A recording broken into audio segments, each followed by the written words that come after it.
इतनी इधर नहीं, एक बार बीच कर ना, कहीं बीच कर, बीच कर, मैं सामने करा बीच अब बीच। हाँ अब मैं एक बार सामने कर मुंह में।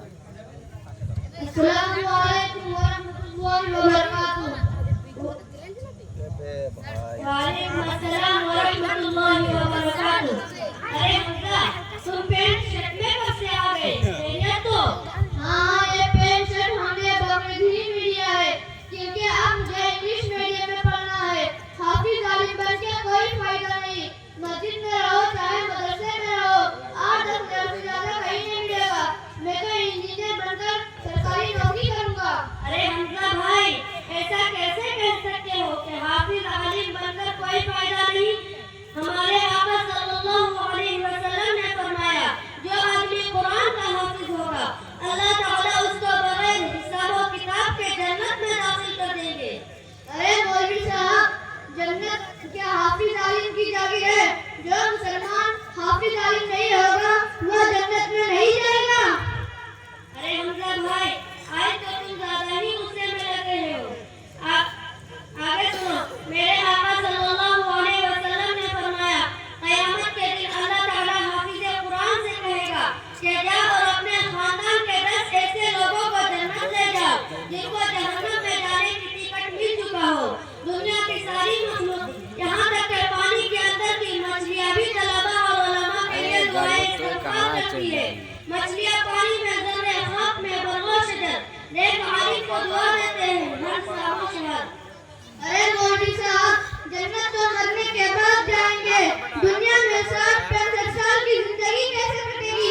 5 लाख से कम में शादी नहीं होती, कोई डॉक्टर 500 से कम फीस नहीं लेता, बीवी 3000 से कम का सूट पसंद नहीं करती, 10,000 से कम का घर नहीं चलता, और तो और 10,000 तनख्वाह से पहले ही दुनिया जहन्नम बनी हुई है। छोड़ो, हमको समझाओ मत, हमको जाने दो। रुकिए, एक सवाल का जवाब दीजिए और फिर चले जाइए। जल्दी पूछिए, क्या पूछना है? आपके गांव में कितने मौलाना हैं? मेरे गली में तो 5-6 हाफिज आलिम हैं। पूरे गांव में 15-16 से कम नहीं होंगे। अच्छा, कितने मौलवी हैं जिनकी उम्र हो गई है और शादी नहीं हुई? कितने ऐसे मौलवी हैं जिनकी औलाद की उम्र हो गई है और शादी नहीं हुई? ऐसे तो कोई भी नहीं है, सबकी शादी हो गई है। कितने आलिम हैं जो अपने बच्चे का इलाज नहीं करा पा रहे, बीवी बच्चे को रोटी कपड़ा मकान नहीं दे पा रहे? नहीं, ऐसा भी नहीं, बल्कि उनके कपड़े तो और भी अच्छे हैं, और खाने की तो पूरी हिम्मत, मुर्गा प्लाव से नीचे की तो बात ही नहीं करते, और उनका मोटरसाइकिल भी चकाचक रहता है। लेकिन समझ में नहीं आता 8-10 हजार में इतना सब कर कैसे लेते हैं?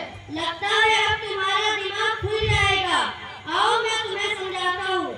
देखो, अल्लाह ताला ने कहा है, वजाहिदू फिल्लाहि हक़्क़ जिहादी, यानी अल्लाह ताला के रास्ते में तोड़ मेहनत करो। मदरसा मस्जिद में पढ़ाना ये भी अल्लाह का रास्ता है। अच्छी तरह नमाज पढ़ाओ, अच्छी तरह तजवीद के साथ खूब मेहनत से कुरान पढ़ाओ। अक़ीमुस सलाता व आतुज़ ज़काता वअतसिमू बिल्लाहि हुवा मौलाकुम फनिअमल मौला व निअमन नसीर। पाबंदी के साथ नमाज पढ़ो, अल्लाह के रास्ते में खर्च करो और अल्लाह के रस्सी को मजबूती से पकड़ो। ढुमुल यकीन मत बनो, पता नहीं नमाज पढ़ने जाएंगे तो काम का नुकसान होगा। ऐसा नहीं, पूरे यकीन के साथ पक्का मुसलमान बनो। जब ऐसा करोगे तो अल्लाह ताला तुम्हारा कारसाज बन जाएगा। अल्लाह ताला से अच्छा मददगार, अल्लाह ताला से अच्छा कारसाज कौन हो सकता है? बस जाओ, 10-20 हजार से घर नहीं चलता, घर अल्लाह चलाते हैं। कैसे चलाते हैं? ये मत देखो, चिड़िया आसमान में उड़ती है, उड़ते हुए अपने आँख से देखते हो। क्या कभी किसी से पूछे हो कि किस तरह चलती है, उड़ती है?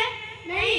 इसी तरह ये मत देखो कि किस तरह चलेगा, ये देखो कि हजारों का घर चल रहा है और अच्छा चल रहा है। चुप ना और सुनो, अल्लाह की मदद से बदल रही है। ना जाते तो माउथ सीधा आमतौर से गरीब आदमी ही अपने बच्चे को मदरसे में पढ़ाते हैं। उधर बच्चे मदरसे में पढ़ते हैं, इधर अल्लाह ताला उसके घर की माली हालात भी दुरुस्त कर देते हैं। ये मुझे कहने की जरूरत नहीं, सब लोग इसका तजुर्बा कर सकते हैं। आम दुनियादार लोग तो यहाँ तक कहते हैं कि मौलवी लोग बहुत खाते हैं, उनसे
इंशाअल्लाह अब जो है हमसा की शादी असजद करवाएंगे। ये सब लोगों के सामने वादा किया है, इस वादे को याद रखेंगे, घबराने की बात नहीं है। अब देखिए हमारे जो मेहमान खुसूसी हजरत मौलाना मुफ्ती सज्जाद साहब, उन्होंने 100 रुपये से नवाजा है और साथियों ने पैसा दिया है। मेरी तरफ से भी इन लोगों को 10-10 रुपये, और यकीनन इन दोनों ने इस मजलिस के अंदर बेदारी पैदा कर दिया। अब मैं प्रोग्राम को आगे बढ़ाते हुए सूरह